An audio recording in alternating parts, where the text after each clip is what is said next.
Hej, det här är föreläsning för årskurs 7 matematik, matteboken som heter Matte Direkt. Det är kapitel 1, del 5.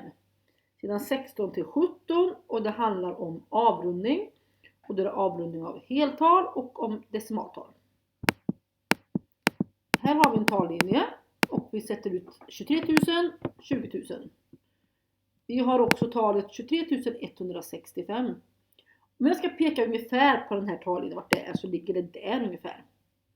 För nästa streck är ju 24 000. Så då blir det lite mer till vänster om hälften av avståndet där. Ungefär där.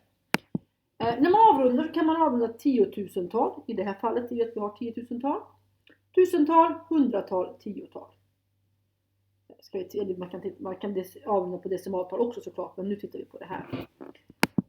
23 165 är ungefär 20 000 kan man säga. Det är närmare 20 000 än 30 000. För 10 000-tal där är 20 000, 30 000, 40 000. Och det ligger ju närmare 20 000 än 30 000. Kollar på tusental så är det ungefär 23 000. Ja, det ligger närmare 23 000. Nästa 10 000-tal som är 24 000. Hundratal. Ja, då är det hundratalet jag kollar på. 165. 23 165. Ja, det ligger närmare 23 200 än 23 100. Alltså avrundar man det då till 23 200. Och tiotal. Ja, då avrundar man uppåt här. 23 170. Så det är en femma så ligger den mittemellan. Och då är regeln att man avrundar uppåt. 10 000-tal, tusental, hundratal och tiotal alltså. Och är det på 10 000-tal, ja, då är det den 10 000-talssiffran man ska titta på. Alltså den som är runt 20 000 där. Och då blir det 20 000. 10 000-talet, där är det trean. Hundratalet är det hundratalssiffran. Och där är det tiotalssiffran man tittar på när man avrundar. Och 23 165 ligger mellan 23 160 och 23 170. Och då blir det alltså en avrundning uppåt.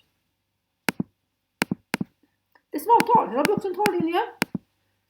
Vi sätter ut 0,33 på den. Och 0,34, 0,35. Här har vi talet 0,333. Alltså 0,333. Ja, det är ungefär där. Kan man säga. Och 0,333.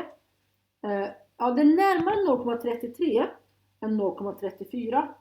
Nu kan man tänka på att det är lite olika antal decimaler. Vill man göra det lätt här, då lägger man till en nolla. Så 0,33 är 0,330 och 0,34 0,340. Då kan man se att det är närmare 0,33. När det är decimaltal, vi kan ta en till här. Lägger vi ut 0,16, 0,17.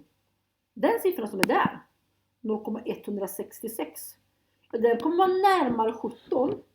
166 är närmare 170. 0,170 än 0,160. Alltså ungefär 0,17. Ett tips är att kolla om man ska ha till 2 decimaler. Så kollar man på siffran efter.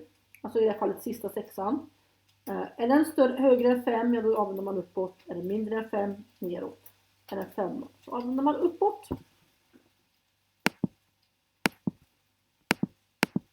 Vi tar en till här.